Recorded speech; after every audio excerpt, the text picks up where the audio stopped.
Brownstone for Three Blind Men and an Elephant.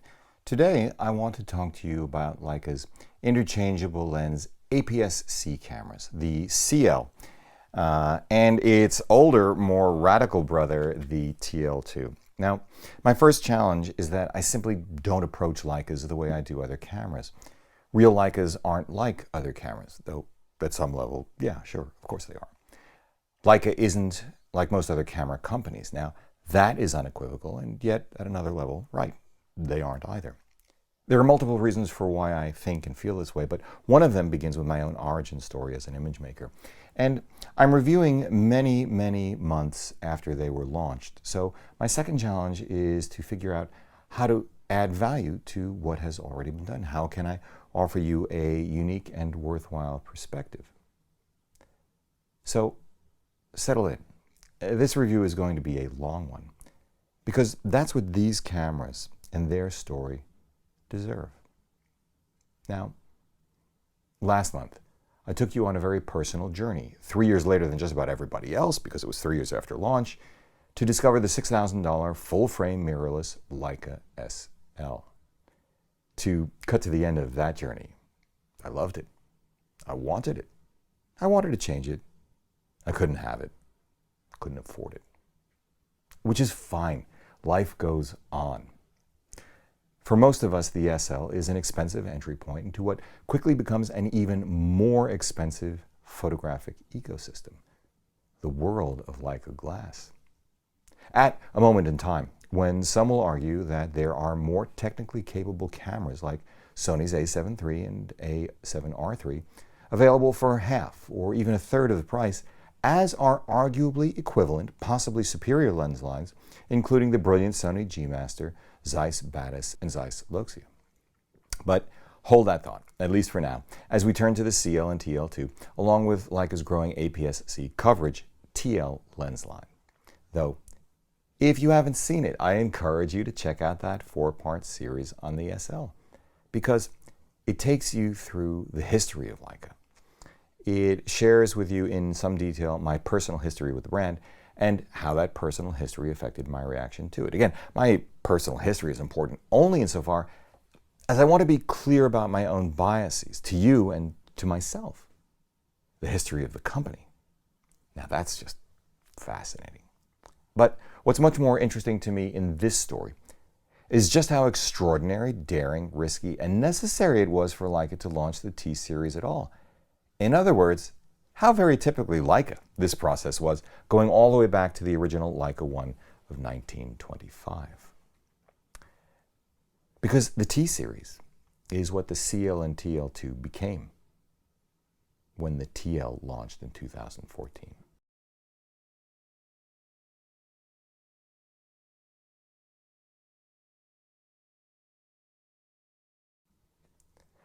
Before I do that, though, I guess you want to know what I actually think about these cameras, so let's do that first, and then for those hardy souls among you, we will get into the juice of it. So, okay, here's a summary.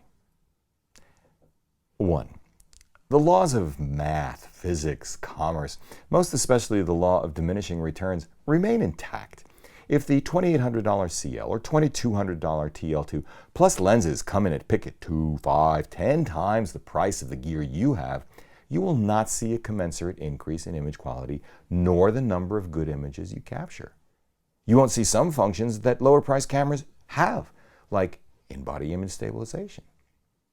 This doesn't mean you won't see any differences in image quality at all, nor that the differences will be hard to find, though they may be, for some of us. They were clear to Claudia and me. But it does mean that there are camera lens and post-production combinations in 2018 that can, to some eyes and if properly harnessed, deliver as good or superior results for far, far less. That's just the market reality in which Leica and every other niche player, irrespective of format, in fact, irrespective of industry, operates. Niche players simply don't have access to the economies of scale, the purchasing power, other benefits mass players do, and niche players' higher prices reflect this central fact. You can argue, in fact, all else being equal, that you might capture more and better imagery if you just spent the money on travel and used your smartphone instead, or hired help on your next shoot. And I think I would agree with you, because nothing expands the mind, heightens the senses, captures the imagination, nor quite inspires and informs the soul the way travel does.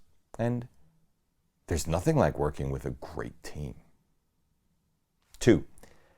The same law of diminishing returns applies to higher priced Leica gear as well. These relatively tiny APS-C cameras are so good, so inspiring to me that, while not having had a digital M in hand since I sold my M8, it's hard for me to imagine, especially with my older eyes and growing disinterest in carrying even an ounce more weight than I absolutely have to, why I'd prefer an M or even the SL, which I loved, to either of these cameras, irrespective of price. 3. How good does that really mean? Well, they're so good that this is the first time I will truly be sad to see loaner equipment go back. Using these cameras and lenses the way I did, where I did, how I saw and experienced the process and results, made me happy, got me excited. Precisely 2 other cameras in all my years have done that for me, the Leica SL and the Fuji X-T2. Now, I was already a crop sensor convert from full frame. Our kit here at 3 Blind Men and an Elephant is built around the APS-C Sony a6300 Micro Four Thirds Panasonic GH5, but the images captured by the CL and TL2, along with the pile of glass Leica so graciously supplied on loan, rendered so beautifully. I don't know if it was the glass, the sensor, the processor, some unique combination of the 3 of them, the tactile and intellectual experience of shooting with them and using the combined best UI industrial design in the industry, at least from where I sit, or the talismanic inspiration from the gestalt, the whole, that led me to photograph things especially pleasing to me. I don't know, I'll just put it differently. I love these cameras and this glass, but given how many cameras I've loved over the last 12 months, well, just 2, but still, I feel a little bit slutty about it. Oh well.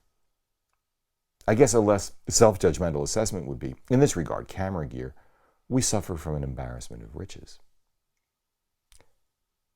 4. Leica glass remains brilliant, irrespective of line. Elmarit, Summarit, Summicron, Summilux, M, SL, or TL. I'm not sure about Noctilux, only because I've never actually used one. Though the move to autofocus, while correct and inevitable, has taken away some of the tactile qualities with which any of the M lenses continue to delight. 5. What is eye-wateringly expensive to me or you may well be a bargain for others. The lower price points of these cameras and TL crop sensor lenses, plus the ability to use adapted M glass, especially the better than you might have thought Summarit-M line, means people can get into what I consider real Leicas with real Leica glass for half or less of what they could just 2 years ago. 6.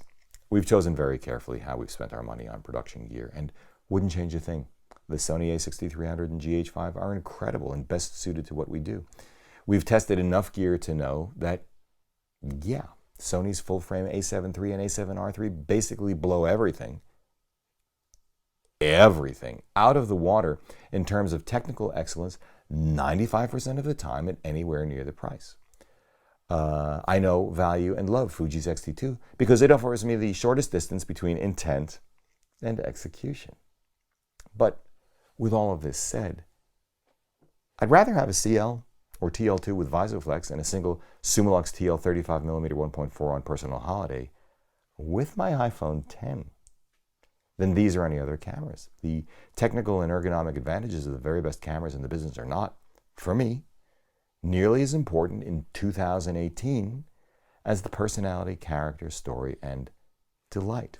Because that's the word, delight, of the CL and TL2. I mean, it's hard to find a bad camera in 2018. Of course, as always, your mileage may vary. That's fine too. Lastly, 7. Both the CL and TL2 have plenty of room for improvement. Duh. As if anything or any of us didn't. So, Okay, now, want to get into some details because here we go. I said I wanted to explore just how extraordinary, daring, risky, and necessary it was for Leica to launch the T series at all, which, in the end, is how one should think of both the CL and TL2, because they derive from the TL launched in 2014. But in order to explore that, let's go back a little bit further, say to the beginning of what would have been a reasonable planning horizon for the launch of a radical new camera. Let's call it, because I don't actually know, 4 years earlier, 2010. That was the year global Japanese camera shipments hit their high water mark, just over 121 million units, 7 years after the inflection point when digital camera shipments exceeded those of film cameras for the first time, and 10 years after the inflection point when the value of those shipments tipped to digital. Oh, and 3 years after the launch of the first iPhone in 2007. Hold that thought. 2010 was the year that might have lulled more than a few people into believing that things were looking up, except for the hard reality that the total value of all Japanese camera shipments, film and digital, had cratered a year earlier in 2009, and which by 2017 would plummet to just 37% of the industry's all-time high shipment value recorded in 2008. By comparison, German cameras, let alone German film rangefinder cameras, had long become not much more than rounding error. All of which is to say, by 2010, Leica was in big trouble again. The company had been trying to punch its way out of the golden cage of M-dom as early as 1964 with their Leica Flex 35mm film SLR, a belated response to the extraordinary arrival of that class in force from Nikon and Canon in 1959. Yes, I know the exact date, 1930, whatever. The Leica Flex became the SL, then the SL2, then the R3, R4, R5. Leica finally retired the last of the line, the manual focus R9 in 2009. So while you can say it had a good run and the R9 was especially interesting for what it was, the company never escaped the gravitational pull of the M. Now, Dr. Andreas Kaufmann arrived a couple of years earlier and things began to change. So in 2008, the company finally released what it had previously asserted could not be done. Its first digital M, the $5,500 10.2 megapixel APS-H M8, like the one I bought used. They also introduced the radical digital medium format autofocusing S2. Things accelerated, and I'll go through that now, but I want you to note the megapixel counts, price points, and focusing mechanism, all of the M's are manual focus, that I'm about to share with you. 2009. Leica introduced the 18 megapixel full frame $5,500 M9. 2012, they introduced another 18 megapixel full frame ME Type 220 at the same price, then the $7,000 24 megapixel sensor Type 240. The radical 4K recording, full frame autofocusing mirrorless SL wouldn't be launched until 2015. Now, I understand that a camera is much more than a sensor, megapixel count, and a price, but it's the most economical way here now to make the larger point.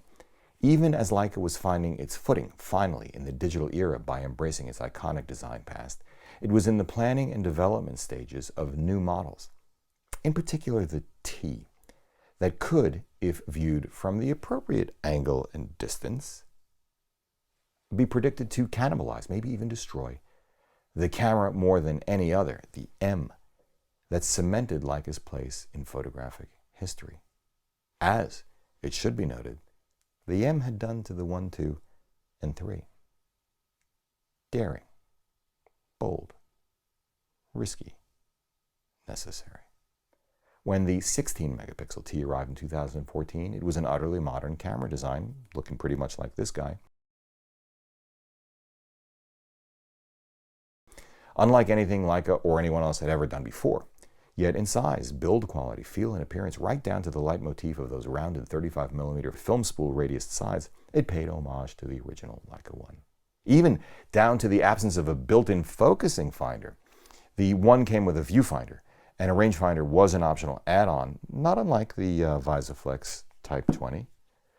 But it wouldn't be until the standard of 1930 that the camera would have an integrated rangefinder, even though then it required its own dedicated window, and this is a pain.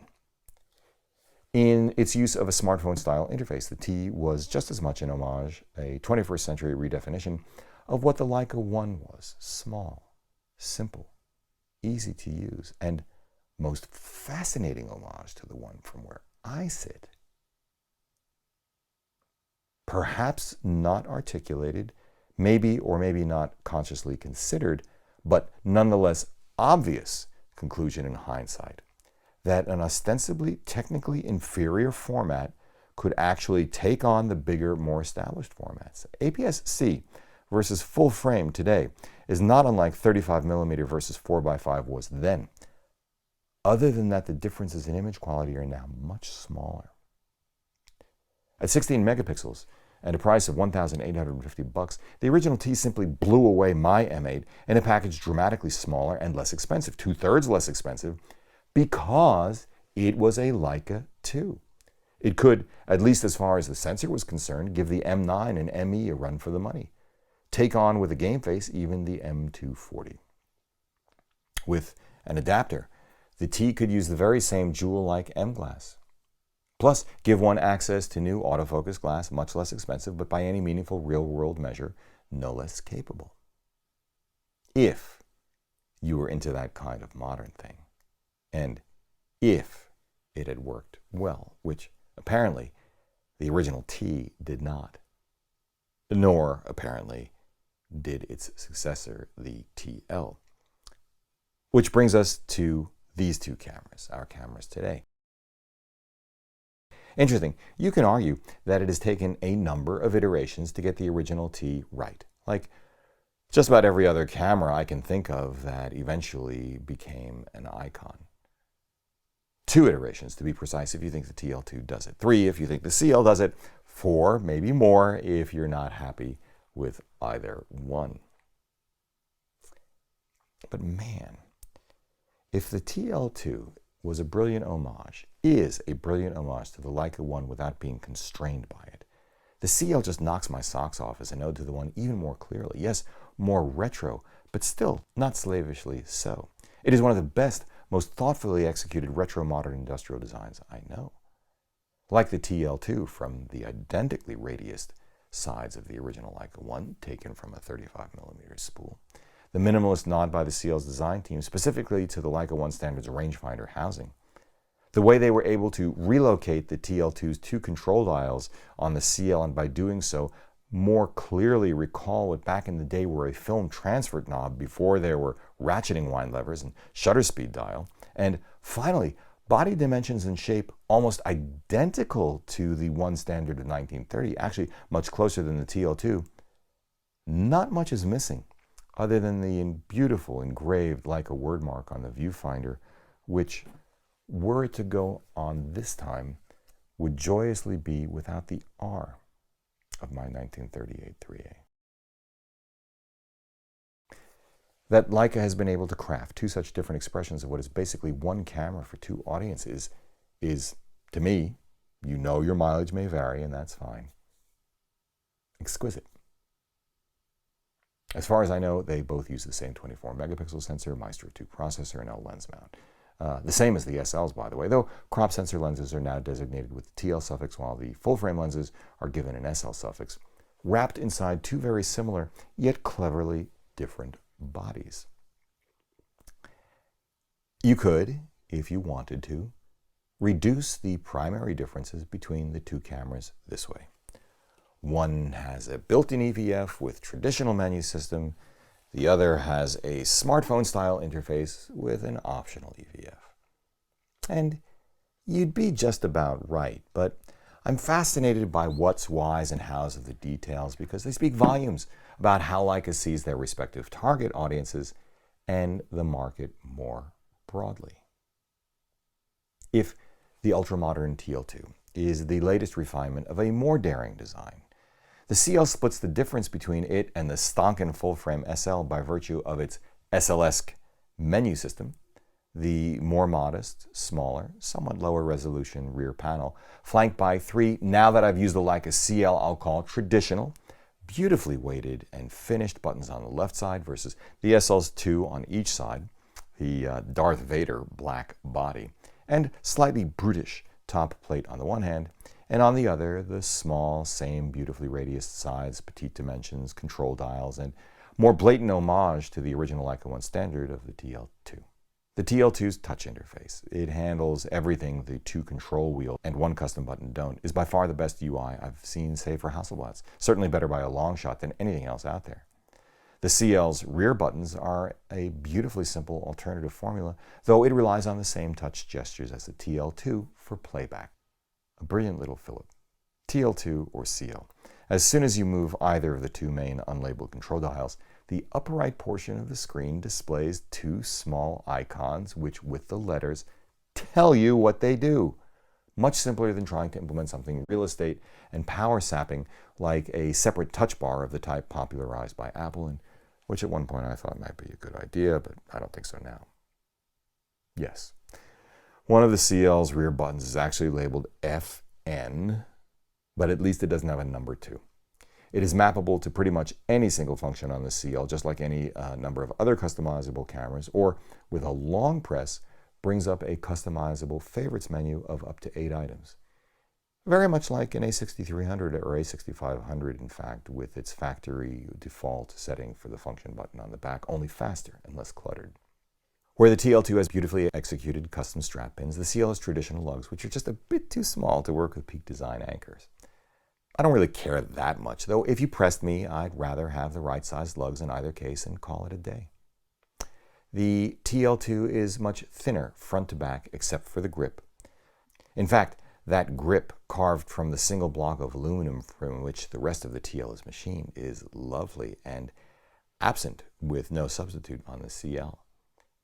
This didn't bother me on the CL because of its even clearer homage to my own 3A. And a wrist strap is the perfect solution, though I can imagine the grip's absence on the CL might bother more than a few folks. The TL2 and CL weigh about the same, 403 grams with battery, within the margin of error identical to the Sony A6300 at 404 grams. It is significantly smaller and lighter than an M10 at 660 grams or the SL at 870 grams. But the TL2 accomplishes this by trading off an EVF for its much larger rear screen, with an interface more smartphone than camera.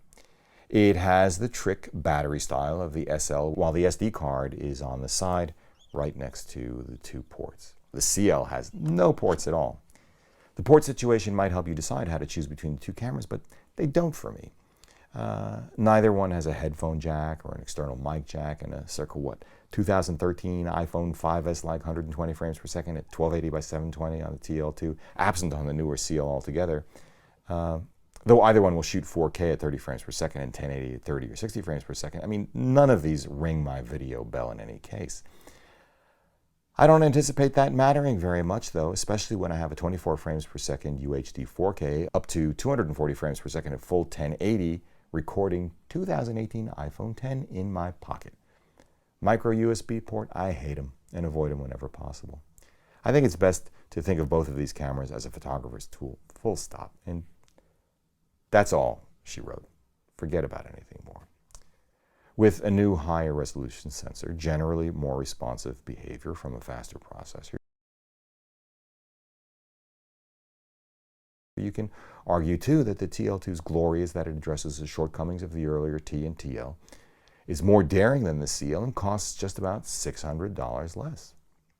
Though, as I've now said, perhaps implied, so let me reiterate this point. Substitute one software interface for the other, swap one optional externally mounted but essentially identical 2.4 million dot EVF for the one built into the CL. Move the 2 control dials around a little bit, add a small display between them on the CL, which I forgot to mention is actually quite nice. Swap the function button on top of the TL2 next to the shutter release with the more conventional function button on the back of the CL, and the 2 cameras are all but interchangeable in function and price. But I do want to point out something that at first I paid no attention to, the fact that the TL2 has 32 gigabytes of built-in storage even without an SD card, that the CL does not. Turned out to be a lifesaver when Claudia and I got married at our local Starbucks, realizing only when we arrived that I hadn't inserted the SD card I'd had in my hands back at the house. Saved. Other differences? Well, the TL2 will go as high as 20 frames per second using its electronic shutter versus the CL7. The TL2's electronic shutter will go as high as a 1/40,000th of a second as opposed to, you know what? I don't really care.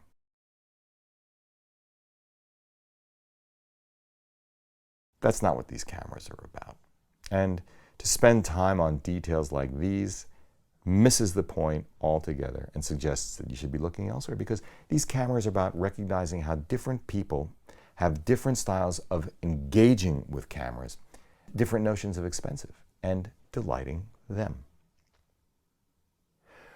You might argue, given its timing, launched a full 3 years after the launch of the original T, that the CL is, and this is no criticism at all, either a premeditated or knee-jerk response to those traditionalists. This label is no criticism either, who might feel the TL2 a bridge too far. To which I'd respond, in either case, clever, brave, necessary, bravo. Conversely, it's easy to imagine fans of the TL2 leveling the same criticism at the CL.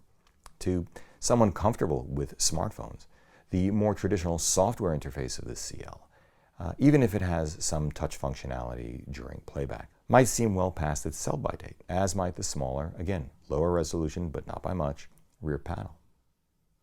Or less gimmicky, more straightforward, easier to navigate to someone who can't stand the thought of a smartphone being any more obtrusive than it already is. I can go either way, depending on my mood, depending on what side of bed I get out of. I mean, I really do appreciate both, even as I recognize their weaknesses. So let's get into a little more detail on that.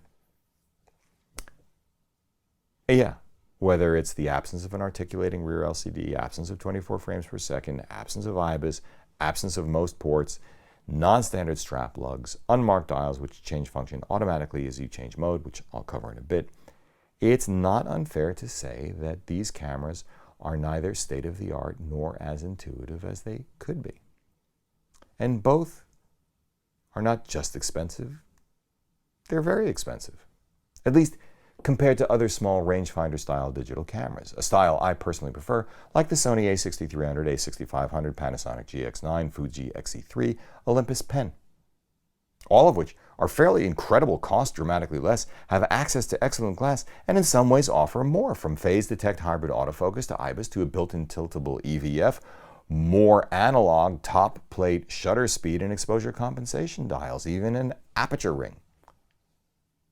But you know a lot of this stuff already, right? While I admire and appreciate the no-labels approach of the Leica Twins dials and buttons to the industry's usual approach, I can't stand, okay, it's too strong, keenly dislike futzing around with tiny FN or C buttons with pick your bloody number from 1 to 5, 6, 7. And I really think the TL2's software interface is the future for secondary controls and decisions. I remain ambivalent about them. I still much prefer Fuji's analog dedicated shutter speed, ISO, and aperture controls. The automatic remapping of the dials on the top plate of either camera as one changes mode frustrated both my existing muscle memory and my attempt at acquiring new muscle memory. When you set the camera to aperture priority mode, for example, the right control dial is your aperture control, while the left dial becomes your exposure compensation dial, which is logical enough. But if you then set the camera to manual, while the right dial remains aperture control, the other becomes shutter speed control. Again, logical, but this introduces an additional step in the mental process which the exposure triangle aware and designed Fujis do not. What else? You'll want to carry 1 or 2 extra batteries at $95 a pop because they're tiny. Unlike the CL, the TL2 function button is much more limited in its assignment, just 3 choices. neither body is weather sealed. The CL, I should point out, did heat up more quickly than I would have anticipated when I used its high burst rate, though there were no other issues. It didn't result in an actual problem. The Visoflex Type 20 is an extra cost $575 accessory. You might find it makes it more difficult getting the camera into or out of a bag. It does. And it's one more thing that can break or get lost, which I hate. But I love it. In fact, I'd consider it a requisite for the TL2, especially because it has built-in GPS and for geotagging that neither body does on its own. I occasionally found focusing with the 90mm M lenses a bit more challenging than I'd like, especially without the focus peaking or magnification. The TL2 menus indicated I had available, but I could not for the life of me activate. I didn't have this problem with the CL. I'd really like a larger, higher resolution EVF. I don't have this problem with the $1,700 in-body image stabilized, all the ports and frame rates I want, pixel shifting, 0.83x magnified, 3.7 million dot Panasonic G9. Every now and again in the earliest days of use, I'd find the TL2 doing something unexpected. I don't think this was a ghost in the machine kind of thing, but instead me inadvertently pressing or moving something. Still, it was not always obvious how to find my way back home. The 49-point contrast detect autofocus works well, superior to that of the Canon 5D Mark II I had for years, and works well in decent light, but it is not as snappy as the hybrid autofocus system found in our A6300, let alone newer Sonys, nor for that matter the Panasonic GX9 with depth from defocus. These guys tend to hunt a lot in marginal light, like the SL. Finally, given that the 75mm f2 and 90mm f2 Summicron SLs are full-frame lenses with no counterpart in the less expensive crop sensor TL line,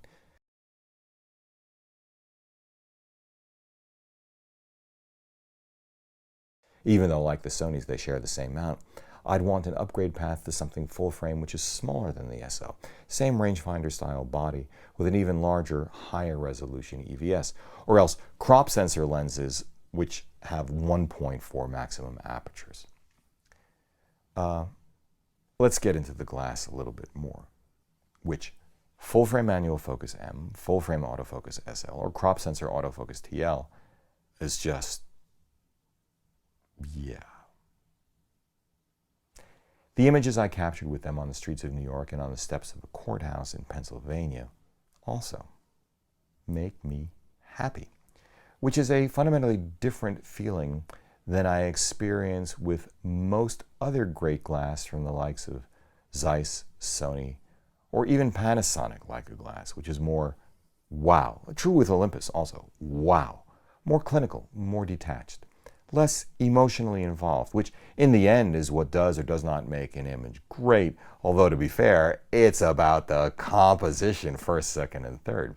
I did feel this same emotional reaction when I used Fuji's crop sensor coverage 56mm f1.2 and 16mm f1.4. But how much of that was because I was inspired by what I saw and captured? I'm not sure. I don't think they're unrelated, just as I suspect is the case now. I don't think it's unrelated. Listen, I can hear myself. I'm actually not happy that I'm saying this. It seems pretty vague, not intellectually rigorous, and I have not taken the time to isolate and test individual variables, and I'm not going to. I don't want to. I don't care. I just love the results. Now, if I print any of them at roughly 2 feet by 4 feet, which is what I need to do to see if it didn't hold up, and I were to change my mind, I'll let you know, but I don't think it's going to happen. Both full-frame 90mm manual-only focusing lenses, the Summicron-M2 and Summarit-M2.4, render beautiful images. With the M to L adapter, their scale worked perfectly with the CL or TL2, unlike how they felt on the SL. I was delighted that the Summarit felt just about as good as the Summicron, and both reminded me of my own 90mm 2.8 Elmarit-M. In fact, all of the Leica glass provided, the 18 2.8 Elmarit-TL, the 35 1.4 Summilux TL, the 60mm 2.8 Elmarit-TL, made me happy, a quiet, serene happy. Tack sharp, yes, But the colors, the naturalness of the colors, the pop, the smooth tonality, the way they rendered bokeh was just, yeah.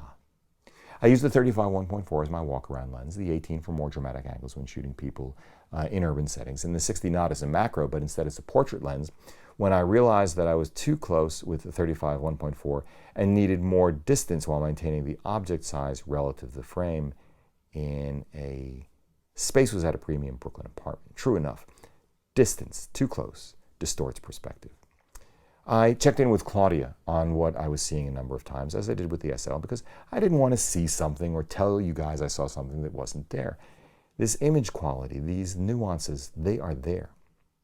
With this said, if I had any reservations about the glass, they would arise from the fact that in creating autofocus lenses, Leica had no choice but to abandon some of what has in large measure contributed to the specialness of Leica glass, not the image quality. I wouldn't be surprised if the newest glass is even better optically. I mean, we live in an age of computer-aided design. I mean, the experience, the tactile sensation. So let's turn to that for now. The new glass, the TL series, not the Summarits, feel ordinary by comparison. Where's the aperture ring now? Where's the depth of field scale? Where are the hard stops, the silky, smooth, consistent twist of the focusing ring? Why can't they be as small? Where's the heft? The difference in field between the 18mm 2.8 Elmarit-L and my favorite lens at the moment, the Pani Leica DG Summilux 15mm 1.7 for our GH5, borders on the non-existent, which is wonderful when you're looking at the $580 15, less wonderful when you're looking at the $1,300 18.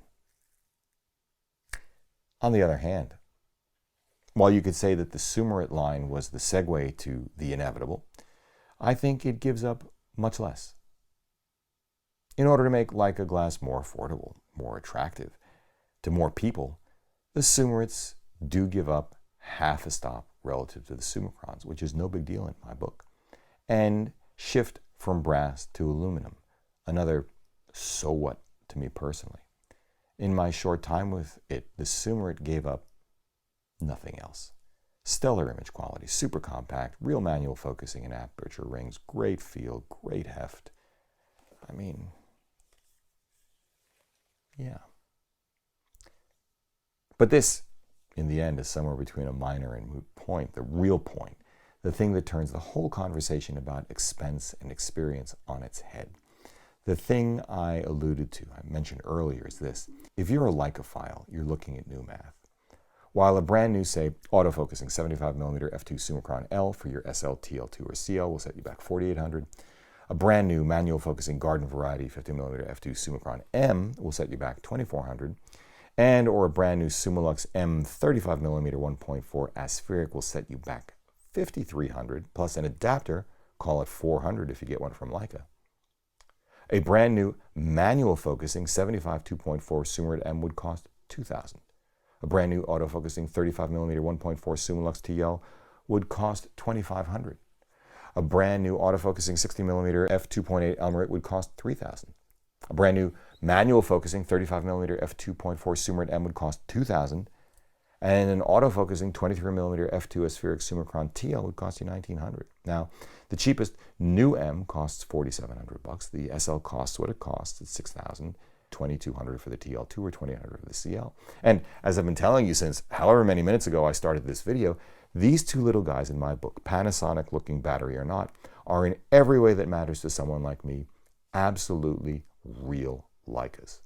In other words, what you can do now that you couldn't do a year ago before these two kissing cousins came out and before the TL lens line began to expand is that you can get into a brand new 3-lens setup, say, with one old school, brilliant little manual focus M and 2 autofocus lenses with a body that will handle both of them, with a sensor giving up much less in the real world than you might imagine for half.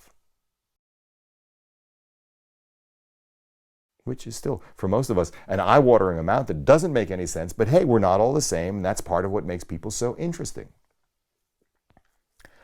Which leaves us, as I often like to say, precisely where? Well, Even though I'm self-actualizing through my work, I do worry about things lower down on Maslow's hierarchy of needs, like security and safety and food.